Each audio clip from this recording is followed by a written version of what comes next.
bigger problem to everybody, including the people in Iran. And if we're trying to get the Middle East stabilized, a nuclear armed Iran is the opposite of that. Thank you, Les. We'll now move to David. Gary, yeah, I think there's a lot of conundrums here that we're facing as a country with regard to Trump's leadership, with regard to the way he's been hemmed in to tacitly give support to Netanyahu, while at the same time pandering to the base, to Tucker Carlson, to the world. But I thought Tucker brought up some interesting points, Gary, and that was highlighting the fact that Ted Cruz did not have a whole lot of command, not just of the population of Iran, but their ethnic makeup. Not just them being a Muslim Persian country, but the other cultures that also exist in a place of 90 million people. And that's important to understand because from a standpoint of the language and the way the rhetoric that's being bantered about, it resonates and has similarities to the run to the Iraq War. And we saw how, George W. Bush spoke about this big threat, this massive threat to our security. He put Colin Powell front and center, taking this story to the UN. And we saw the disastrous outcome of that campaign. And so are we also entering into a very similar, are they setting a trap to enter into a Gulf War II here with regard to a country to be more radicalized, get the support of the other aspects of the Middle East.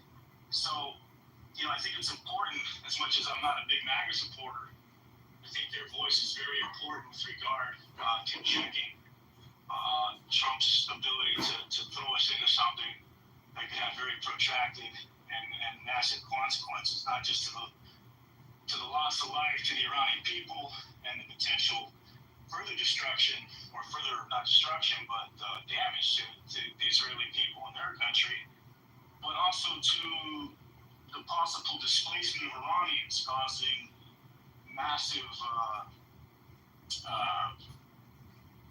refugee situations that we've seen in the Syrian campaigns.